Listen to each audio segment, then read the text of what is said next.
Hey guys, Dr. Justin Marcagiani here. Today we're going to be talking about the top 5 signs that you know you have leaky gut.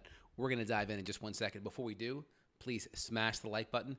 Love to see your comments down below. We'll definitely be responding. Make sure you hit the bell to get notifications of videos like this coming up. All right, so let's dive in. So first off, what is leaky gut? So leaky gut, essentially you have enterocytes that line your small intestine, right? They look like this. These enterocytes, they can open up just like this, and essentially undigested food particulate, lipopolysaccharide, inflammatory byproducts, essentially on the outside of your gut, actually go in. So food in your stomach is actually considered outside your body, gets absorbed by the microvilli, and it's going to move into the bloodstream and get absorbed. So we have these enterocytes, they open up like this. These are called tight junctions. They open up, and then undigested particulate can come in. Now, leaky gut's not necessarily a bad thing. It's just when we're not breaking bugs down, we're not breaking food down. We have intolerance. We have gluten. We have casein molecules. We have very poor digestion, very poor hydrochloric acid and enzyme levels, and foods are slipping in that are bigger. Our immune system can tag these surface proteins, let's say of gluten, and let's say that amino acid sequence looks very similar to, let's say, your thyroid. Now your immune system can go in what they call molecular mimicry and attack tissue that looks very similar. And this happens with myelin and MS or type 1 diabetes and casein. So there's a lot of association with some of these surface proteins. And the more we keep our gut lining inflamed and we open that gut lining up, and undigested particulate, lipopolysaccharide, bacteria, we could throw mycotoxins in there, that's going to create all kinds of issues. And we're going to talk about kind of the top 5 that I consider to be the big ones that could drive or could be a signifier that you have gut permeability. So leaky gut necessarily all bad, but again, when it's to the degree that we're slipping big molecules in there, bacteria particulate, fungal particulate, inflammatory cytokines, that's where it's going to be a problem. So that's the big one out of the gate. I'd say about half of all conditions, chronic health issues that you're dealing with, mood, energy, joint pain, sleep issues, there's going to be a leaky gut component. And the problem with gut issues is, I would say at least half are extraintestinal, meaning they don't have to do with bloating, gas, flatulence, nausea, diarrhea. There are symptoms outside of that. It could be sleep issues. It could be depression, mood issues. I was looking at one study a while back where I was looking at one of the major symptoms of H. pylori infection was depression. It was mood issues. And so you can have symptoms or issues that typically cause acid reflux or typically cause digestive issues, but manifest in mental health issues. We know that because the gut is the second brain. And so if we have inflammation in the gut, we have the enterocytes and those tight junctions open up.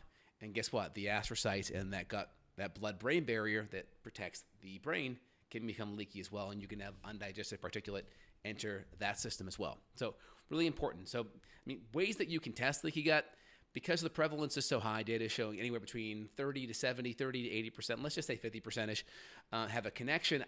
Leaky gut is a downstream effect. It's not an upstream cause. And so when people talk about things, I like to put our focus on the actual cause, because these are the things that you're actually going to provide inputs into the system to change. Meaning if I'm eating gluten and I'm gluten sensitive and that's driving my leaky gut, do we talk about or focus on the leaky gut, or do we actually remove the driving factor, let's say it's just gluten, and try to fix the leaky gut by actually focusing on the input, right? My general focus is focus on the input, focus on what you have control over, focus the lever that you can pull, so then you can manipulate that downstream inflammatory byproduct, which is the leaky gut. So I like to get patients really focused on getting to the root and focusing all your energy on what you have control over, not the downstream byproduct. I think leaky gut's a big marketing thing because people are very aware of it and they're selling a leaky gut formula, but if I give you a leaky gut formula with glutamine and the underlying bacterial overgrowth or food allergy is not addressed, are you really fixing the leaky gut? Probably not. So we always want to draw a line. Hey, what's the downstream effect? What's the upstream cause? Because sometimes you want to address both, but it's good to just communicate that to patients ahead of time. So anywhere between 50%, 30 to 70, 30 to 80%, let's just call it 50% in the middle, is going to be part of that. Now, again, we have our big issues, our big digestive issues. So the top 5 signs, right? Any type of digestive issues, gas, abdominal pain, bloating, constipation, diarrhea, we kind of put that in our gut function. And then any type of mood or mental health issue, could be depression, could be anxiety, could be brain fog as well. I'm going to put kind of our mood, mental health under one big umbrella and kind of box in brain fog, depression, anxiety. And I'm also going to put in our gas, our bloating, our diarrhea, and our constipation. Now, the underlying cause and the inputs that we're going to work to manipulate that to change the gut permeability is going to be different for each person. Some people could have H. pylori, some could have H. pylori, SIBO, low stomach acid, low enzymes, low bile salts. They could be eating really crummy diets. They could have, let's say, a lot of inflammation. Because when we look at people that have leaky gut, we may run calprotectin levels. We may run beta-glucuronidase. We may run, let's just say, serum or stool zonulin to get a sense of how permeable the gut is, right? There's some stool zonulin markers that be beneficial. The data says maybe serum a little bit better. We also have LPS or lipopolysaccharide markers.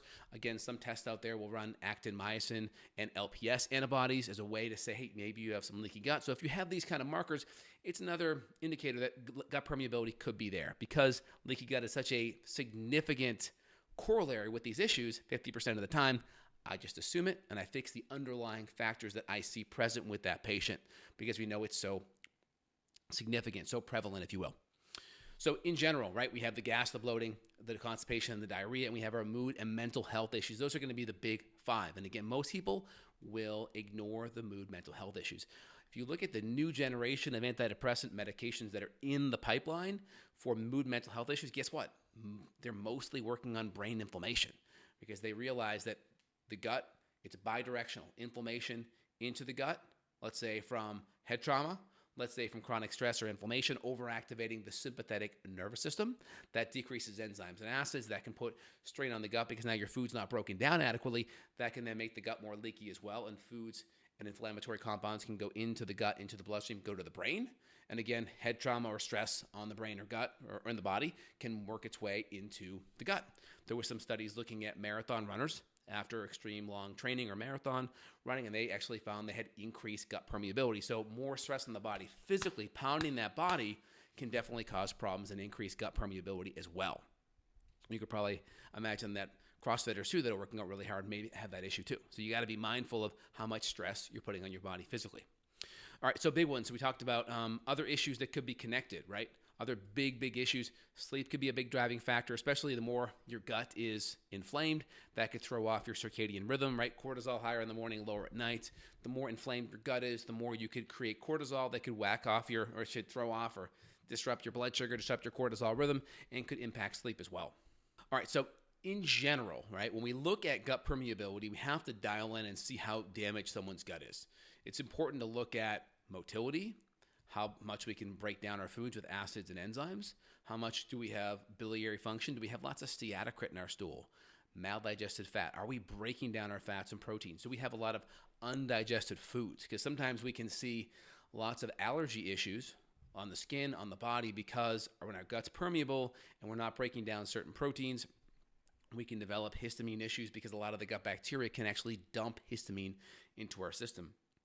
And certain foods can also create gut inflammation as well that can manifest to autoimmune issues, where we maybe have something like eczema, or maybe even some bacterial imbalances like ringworm, or some kind of dermatitis herpetiformis. Something like that can easily be an issue. Or you may even see a fungal rash. You may even see like a tinea versicolor, or just an athlete's foot, or some kind of a fungal rash as well. And so when we look at the gut, you always have to look at the skin, because there's a massive connection between the skin, right? Someone said a while back when I was in school, I remember it like it was yesterday, that your skin is a crystallization of the gut, right? So you want to know what someone's gut looks like, look at their skin. It's a really good sign of what's happening, especially because if there's a lot of gut toxins, gut inflammation in your body, will use the skin, which is the biggest organ of the body, right? It's part of the integumentary system. It'll use that to detoxify and push things out. So very important that when we look at the gut, we always look at the skin as well. Now, the immune system is very important, right? 80% of the immune cells, the galt and the malt, are going to be in the digestive tract. So in your gut, you're going to have the gastric-associated lymphoid tissue. This is the galt. And you're going to have your mucosal-associated lymphoid tissue. This is going to be the malt. And so you have immune function, immune cells living there. These are lymphocytes. They're going to be hanging out in that area.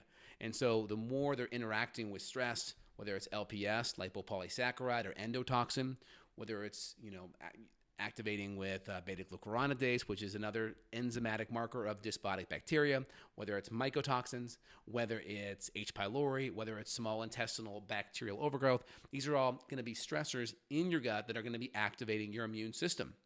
Now, also, when your immune system gets activated and you have other bugs that are present, like Klebsiella, like Pseudomonas, like Morganella, like Proteus, guess what?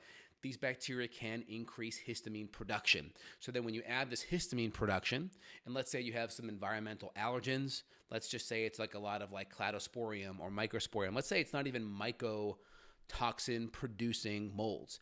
Well, that adds to your antigenic load. Then you have some inflammatory food. Then you have a little bit of stress. Then you can start to have hives. You can start to have mood issues, start to have brain fog, start to have energy issues. And then you have to be more sensitive with your diet. Now, you have to be low histamine because your histamine bucket is running full. And so when we look at the gut and we look at the immune system, of course, histamine plays a big role. And of course, keeping your immune system overly stimulated, overly exacerbated, one can make you prone to more allergy issues.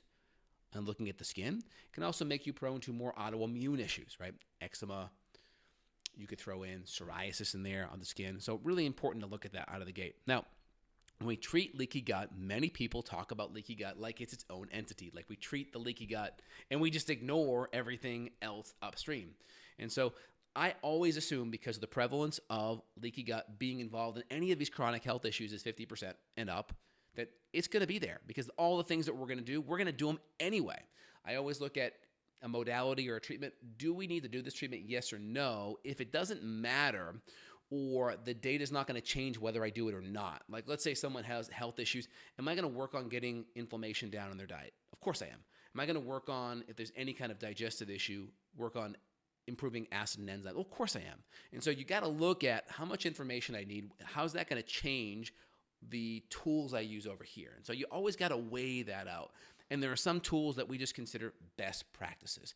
Is it good to throw someone on omega-3s? Yeah, I think it's really good. If they're eating like 5 or 6 servings of a really good high quality fish a week, all right, you can make an exception and you can look at their diet and their lifestyle and you can tweak that. But these are good best practices. So we line up a lot of the best practices. We get the food dialed in. We get the inflammation down. We make sure we're breaking everything down into smaller constituents, because some foods that are broken down into peptides are going to be easier to absorb and assimilate. We're going to make sure we're breaking down the fat. I see patients frequently, one today that went on a carnivore diet and felt significantly worse and did much worse over a period of time. And partly because if you eat more protein and more fat, even though it could be pasture-fed, grass-fed meat, if you don't have the acids or enzymes or bile salt, it may make you feel worse.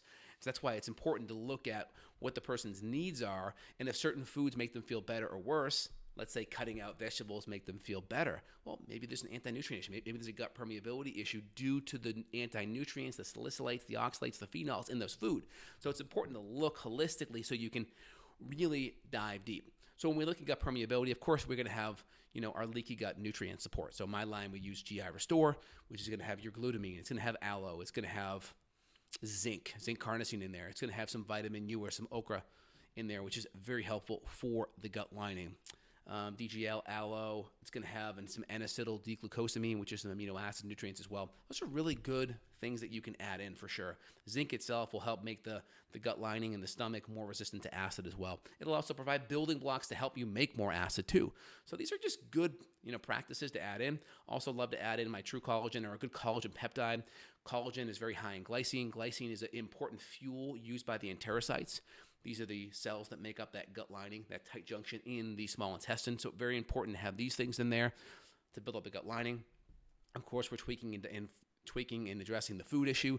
We may even better break that food down using an Instapot, or digesting it better, sauteing or steaming it. We may avoid a lot of raw foods. Of course, we're going to dial in hydrochloric acid and enzymes. We're going to make sure we break those foods down. We may be even adding in some additional bile salts too. And of course, I want to see how inflamed someone's gut is. If someone has a high amount of calprotectin, greater than 50, there could be a problem. If their EPX is, let's say in the upper 1s to 2s, there could be a problem too. EPX is another inflammation kind of immune marker. So it's good to look at these things so we can wrap our head around how serious someone is, and we can make recommendations accordingly. Of course, we're going to look at their gut. We're going to see, is there H. pylori? Is there small intestinal bacterial overgrowth? Is there fungal overgrowth? Is there candida? We'll pair that with an organic acid test, because organics are really great to look at candida, d-arabinose, tartaric acid. Look at C. diff markers as well. Great to look at different bacterial markers.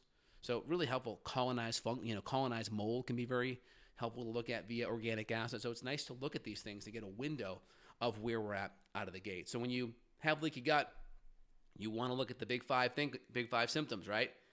Bloating, constipation, diarrhea, burping, belching, and then your mental health issues. These are going to be the big things. Maybe the bonus one, we can say, look at the skin. So much of the skin health is connected to the gut. So hope this helps, guys. If you want to dive in and you need more support, we'll put links down below if you want to reach out on the functional medicine side. If you want more functional medicine support worldwide, I'm here. My staff's here to help you guys out. There'll be a link where you can reach out and schedule, and we can dive in deeper and work on getting to the root cause of your health issues.